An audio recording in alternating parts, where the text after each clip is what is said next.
You're at a dinner party and someone mentions they're thinking about retirement. The conversation shifts. Everyone nods. Someone makes a joke about working until they're 90. Everyone laughs. But underneath the laughter, there's this uncomfortable silence, this shared awareness that nobody really wants to talk about what their actual numbers look like. Because here's the truth. Most of us have no idea if we're doing well, doing poorly, or somewhere in between. We're flying blind, making financial decisions based on gut feelings and half-remembered advice from relatives, hoping it all works out. My name is Anderson, and I've spent years studying the invisible patterns of how people actually handle money, not what they say in surveys, but what shows up in the data when nobody's watching. And here's what I've learned. The gap between what people think is normal and what's actually happening is staggering. Most people assume that if they're struggling, everyone else must have figured something out, that there's some secret level of competence they're missing. But the reality is more complicated and, honestly, more reassuring than you might think. Today, I'm going to show you exactly where the average person stands financially. Not to make you feel bad, not to scare you, but to give you a reference point, a map that shows where most people are so you can decide if that's where you want to be. Because once you see the landscape clearly, the path forward becomes obvious. Let's start with the foundation, what people actually earn. The median household income in America sits around $75,000 a year. That's the middle. Half of households make more, half make less. It sounds like a reasonable number, the kind of income that should provide a comfortable life. But here's what most people don't realize. $75,000 isn't what hits your bank account. After federal taxes, state taxes, Social Security, Medicare, and everything else that gets carved out before you even see it, you're looking at something closer to $55,000 to $60,000 in actual take-home pay. That's roughly $4,600 a month to cover everything: housing, food, transportation, insurance, childcare, debt payments, everything. And suddenly, $75,000 doesn't feel like quite as much, does it? Now, here's where it gets interesting. The average household spends about $72,000 annually. Think about that math. The median household earns $75,000 and spends $72,000. That leaves $3,000 a year for savings, emergencies, investments, or getting ahead. That's $250 a month, total. This is why so many people feel like they're treading water. They're not overspending on luxuries, they're not being reckless, they're just covering basic expenses in an economy where the cost of existing has quietly outpaced income growth for decades. The income illusion is this. People hear median household income and imagine financial stability, but stability requires margin, and most households are operating with almost none. Now let's talk about something that should terrify more people than it does: retirement savings. The median retirement account balance for American households is $87,000, and that's across all ages, people in their 20s through people in their 70s. But let's break it down by age, because that's where the numbers become truly revealing. If you're under 35, the median balance is around $18,000. Now, if you're 25, that's not terrible, you're just starting. But if you're 34, that same $18,000 represents over a decade of working years with very little to show for it. By the time people hit their 40s, the median climbs to about $45,000. Their 50s, maybe $117,000. And then people in their 60s, right on the edge of retirement, have a median balance of around $164,000.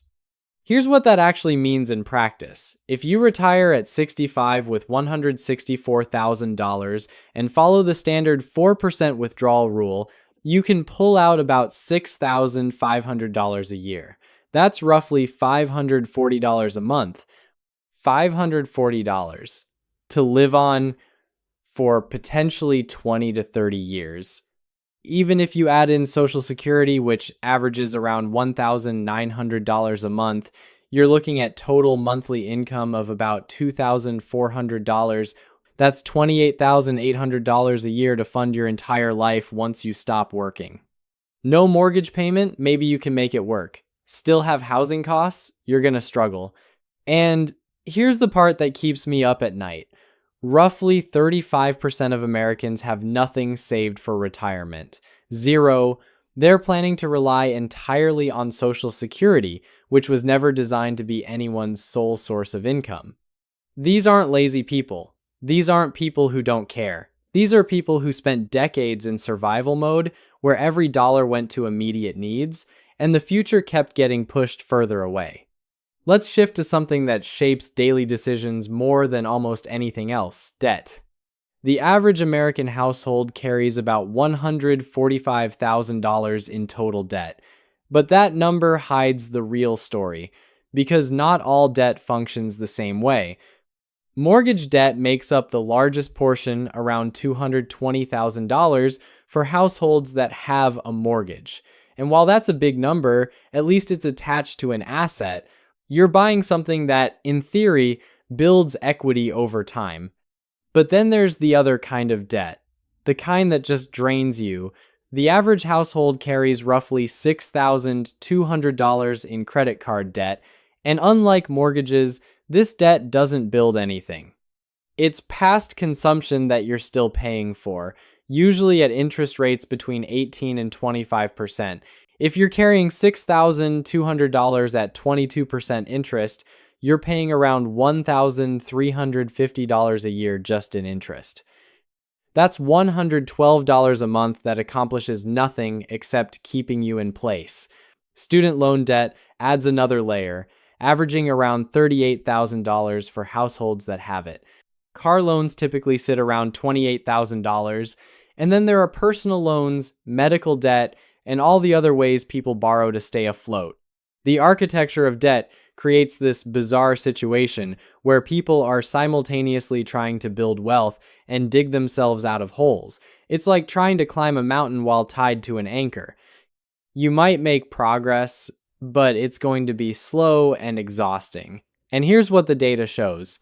The people carrying the most non-mortgage debt are usually the ones with the least ability to pay it off quickly. They're trapped in minimum payments that barely cover interest, watching their balances stay eerily stable year after year. Now, let's talk about where money actually goes each month, because this is where theory meets reality. The average household spends about $6,000 monthly, but it's the breakdown that tells the real story. Housing costs eat up roughly $2,000 a month, and that includes everything from rent or mortgage to property taxes, insurance, utilities, and repairs. In high-cost cities, this number can easily double. Transportation takes another $900 or so. Car payments, insurance, gas, maintenance, parking. For many people, this is the second largest expense category, and it's often the least examined one. People will agonize over spending $5 on coffee, but sign up for a $600 a month car payment without blinking. Food costs run about $800 monthly for the average household. That's groceries and dining out combined. And honestly, if you're feeding a family on $800 a month, you're probably doing something right. Then there's healthcare, which averages around $450 a month even for people with insurance. Insurance premiums, copays, deductibles, prescriptions, the hidden tax of simply existing in a body that occasionally malfunctions, entertainment and personal spending, maybe $350 a month.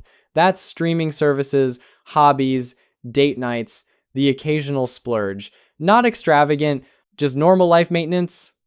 Add it all up, and you're at $4,500 a month just for basic existence.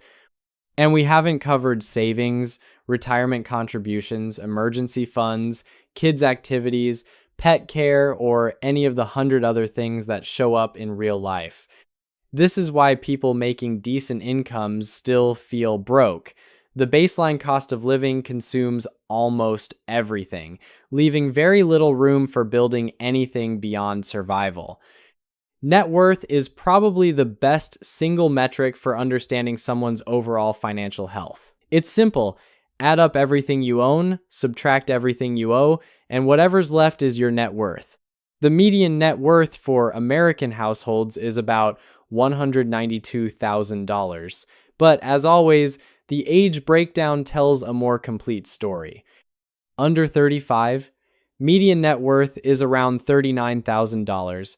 Much of that is probably a car and maybe some retirement savings, not much equity yet. 35 to 44, it climbs to about $135,000. People in this bracket are often homeowners now, building equity even if slowly. 45 to 54, roughly $247,000. This is where things should start accelerating: higher incomes, less debt, compound growth kicking in. 55 to 64, around $364,000. Ideally, this is the wealth building decade before retirement. 65 and older, median net worth peaks around $410,000. Now, $410,000 sounds substantial, and for some people it is, but remember, for most people, the majority of their net worth is their home. If you subtract home equity, the median liquid net worth for retirees is probably closer to $150,000 to $200,000, and that's what they have to live on potentially for 20 or 30 years. Here's the harsh truth. These numbers show that most people spend their entire working lives building just enough wealth to not be completely destitute in retirement. They're not building abundance, they're building adequacy, maybe. Let's talk about something that influences almost every major financial decision you'll make: credit scores. The average American credit score sits at around 716. On the surface, that's pretty good. It's in the good range, and it's enough to qualify for decent interest rates on most loans. But here's the paradox. The average credit score has been rising over the past decade, even as Americans have taken on more debt and saved less for retirement. Why? Because credit scores don't measure financial health. They measure how reliably you service debt. You can have a 780 credit score and be drowning in payments. You can have $200,000 in debt across 5 credit cards, a car loan, and a mortgage, and as long as you're making minimum payments on time, your score looks great. Meanwhile, someone who lives below their means, avoids debt, and pays cash for everything might have a lower score simply because they're not actively using credit. The system rewards participation in debt management, not wealth building. And here's what makes this dangerous. A high credit score gives people false confidence. They think, I must be doing okay, my credit score is good. But they're not measuring their actual financial stability, they're measuring their ability to juggle obligations. This is why you can have someone with a 750 credit score who's one missed paycheck away from catastrophe. The score doesn't show the lack of savings. It doesn't reveal the stress. It just says, this person pays their bills. Here's a question most people haven't seriously considered. When will you actually stop working? The average retirement age in America is 62. That might sound reasonable work for 40 years, retire while you're still relatively healthy, enjoy your golden years. But here's the complication. Full Social Security benefits don't kick in until 67 for most people. So if you retire at 62, you've got a 5-year gap to bridge somehow. And if your retirement savings look anything like those median numbers we discussed earlier, those 5 years are going to be tight. You're either drawing down your nest egg faster than you planned, or you're living on reduced income until Social Security starts. There's also this uncomfortable truth. Many people don't retire by choice. They retire because of health issues, layoffs, or caregiving responsibilities. The word retirement sounds voluntary, but for a significant portion of the population, it's forced. And once you stop working, time becomes both a gift and a threat. If you live to 85, that's 23 years of retirement to fund. At current inflation rates, the cost of living could double during that time. Your $2,400 monthly income in year 1 might feel like $1,200 by year 15. This is why the retirement savings numbers are so concerning. They're not just insufficient, they're insufficient for a period of life that's getting longer and more expensive every year. Now let's talk about the most revealing number of all, the savings rate. The average American saves about 4% of their disposable income. 4%. That means for every $100 that hits your bank account after taxes, you're setting aside $4 and spending $96. Now, some of that 4% might go toward retirement accounts, which is good, but some of it also needs to cover emergency funds, down payments, vacations, and every other non-monthly expense that comes up. Financial experts typically recommend saving 15 to 20% for retirement alone, plus another 5 to 10% for shorter-term goals. That's 20 to 30% total. The gap between 4% and 25% is the difference between barely getting by in retirement and actually having options. And here's what makes this particularly painful. For most people, the difference between saving 4% and saving 15% isn't lifestyle altering. It's not the difference between living well and living in poverty. It's the difference between getting takeout twice a week and cooking at home. Between a $400 a month car payment and a $250 a month car payment. Between cable and streaming. Between saying yes to every social invitation and being selective. These are meaningful choices, but they're not devastating ones. Yet most people never make them because they don't see the long-term cost. Here's where math becomes emotionally devastating. If you're 25 and you start saving $300 a month, investing it in a basic index fund earning 8% annually, by the time you're 65, you'll have around $932,000. If you wait until you're 35 to start saving that same $300 a month, you'll have about $408,000 at 65. That 10-year delay costs you over $500,000. And if you wait until 45, you'll have around $176,000. The difference between starting at 25 and starting at 45 is $756,000. Same effort, same monthly contribution, wildly different outcomes. This is why the average retirement savings numbers are so low. Most people didn't start saving seriously until their 40s, after they'd finally paid off student loans, after they'd gotten the kids through daycare costs, after they'd accumulated enough earnings to feel like they had margin. But by then, they'd lost the most valuable asset they had, time. The compound gap isn't just about money. It's about the life you could have lived, the career risks you could have taken, the early retirement you could have enjoyed, all of it gone, not because you made catastrophic mistakes, but because you started a decade too late. Here's something fascinating. Most people know they should save more. They know they're behind. They know retirement is coming, but they don't change their behavior. Why? Because the pain of saving feels immediate and real, while the pain of not saving feels distant and abstract. Skipping a vacation this year to save $3,000 hurts right now. Not having enough money in retirement hurts 30 years from now. And 30 years from now might as well be another lifetime. This is called temporal discounting, and it's why humans are terrible at long-term financial planning. We're wired to prioritize immediate rewards over distant ones, even when we logically know the distant reward is bigger. The average person isn't failing because they're stupid or lazy. They're failing because their brain is optimized for surviving in small tribes where the future meant next winter, not 4 decades from now. Financial discipline isn't about having better willpower. It's about overriding your evolutionary programming, which is exhausting and unnatural. And the people who succeed at it don't do so because they're morally superior. They do it because they've created systems that automate the hard choices. They save before they spend. They remove temptation. They make the future feel real by visualizing it regularly.